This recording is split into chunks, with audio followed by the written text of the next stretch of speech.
Saya Putri Auliana Damayanti, NIM 181211005. Kita akan belajar mengenai struktur dan fungsi sel. Apa itu sel? Sel adalah unit struktural terkecil dari makhluk hidup. Setiap makhluk hidup itu tersusun atas sel-sel. Ada yang cuma punya satu sel, namanya makhluk uniseluler, dan ada yang punya banyak sel, namanya multiseluler. Nah, multiseluler itu seperti kita. Apa saja sih yang harus kita tahu dari sel? Yang pertama kali harus kita tahu itu adalah teori-teori mengenai sel ya. Jadi yang membawa teori-teori ini adalah ilmuwan-ilmuwan atau peneliti-peneliti masa lampau. Yang pertama kali menemukan sel adalah Robert Hooke.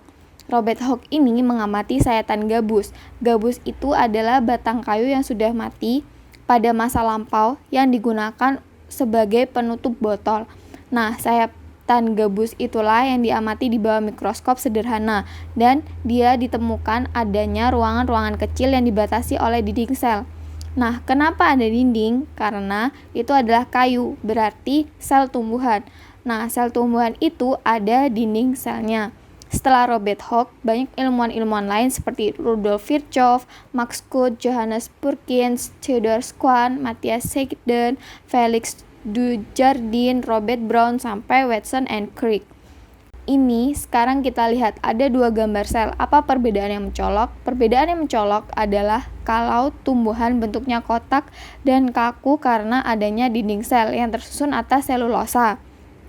Perbedaan yang kedua itu adalah vakuola. Tumbuhan punya vakuola yang besar, kalau di hewan sekalipun ada vakuolanya itu kecil. Kemudian perbedaan berikutnya lagi pada tumbuhan adanya kloroplas. Ini hanya ada pada tumbuhan yang fungsinya melakukan fotosintesis. Kemudian pada hewan yang tidak ada pada tumbuhan yaitu ada lisosom, sentriol, dan lain-lain. Nah, sekarang kita lihat lengkapnya perbedaan antara sel hewan dan tumbuhan. Sel hewan ukurannya lebih kecil, sedangkan sel tumbuhan lebih besar karena adanya vakuola. Lisosom hanya ada pada sel hewan dan tidak ada pada sel tumbuhan. Plastida tidak ada pada sel hewan, namun ada pada sel tumbuhan. Nah, plastida inilah yang akan terbagi menjadi kloroplas, kromoplas, leukoplas, dan lain-lain. Dinding sel hewan tidak punya. Jadi kalau sel hewan paling luar itu hanya membran sel dan tidak ada lagi dinding sel di luarnya. Kalau sel tumbuhan itu mempunyai double, setelah membran sel ada lagi dinding sel. Kemudian sentrosol atau sentriol, fungsinya untuk mengatur proses pembelahan sel dan hanya ada pada hewan. Kalau tumbuhan tidak punya. Nah, bentuknya, karena sel hewan tidak dilindungi oleh dinding sel, maka dia hanya punya membran tidak tetap. Kalau tumbuhan karena dilindungi oleh dinding sel dan punya vakuola yang fungsinya menjaga tekanan turgor, maka bentuk sel tumbuhan itu tetap.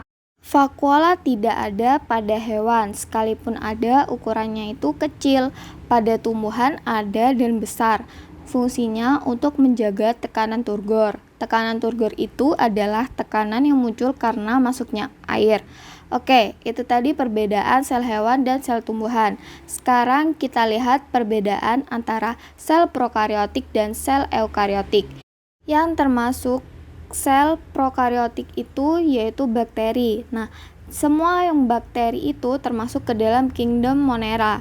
Selain kingdom Monera, semua sudah termasuk ke dalam eukariotik. Kalau eukariotik itu ada membran intinya.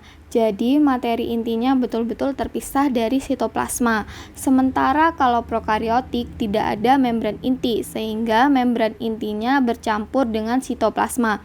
Itu perbedaan mendasarnya. Selengkapnya, perbedaan sel eukariotik dan prokariotik dapat dilihat pada tabel berikut ini. Sekarang kita lihat struktur sel. Nah, jadi setiap sel pada dasarnya harus punya inti sel, sitoplasma, dan membran sel.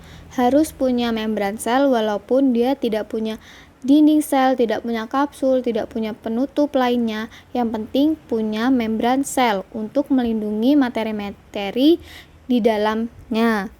Semua yang ada di dalam membran sel itu kita sebut sitoplasma. Inti sel itu isinya materi-materi genetik seperti DNA, RNA, fungsinya untuk mengatur semua kegiatan sel atau membawa materi genetik. Inti sel itu termasuk di dalam sitoplasma. Sitoplasma ini berisi cairan dan organel-organel. Salah satu organel itu adalah nukleus. Isi cairan sitoplasma yaitu 85% air, 11% protein, 2% lemak, 1% karbohidrat, dan 1% lagi asam nukleat. Kemudian organel-organelnya ada banyak sekali, yaitu nukleus berfungsi untuk mengatur seluruh aktivitas sel. Ribosom berfungsi menghasilkan atau mensintesis protein. RE atau retikulum endoplasma kasar berfungsi untuk transportasi atau mengangkut protein. RE halus berfungsi untuk mensintesis lemak. Ada badan Golgi yang berfungsi untuk mengemas protein dan sekresi sel.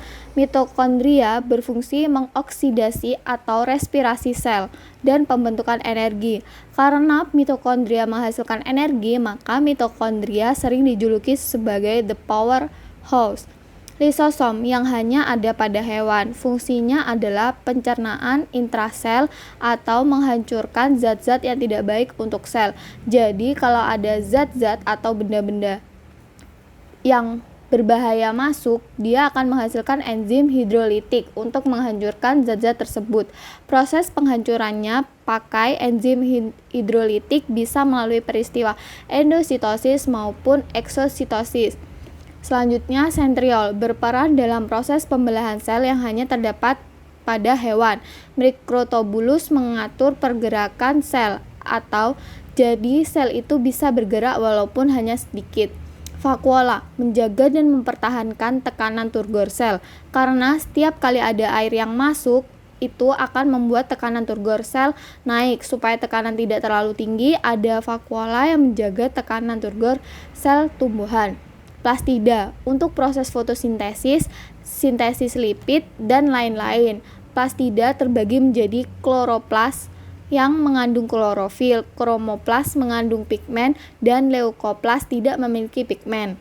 Nah, itu tadi fungsi-fungsi organel sel. Sekarang kita lihat fungsi dari membran sel.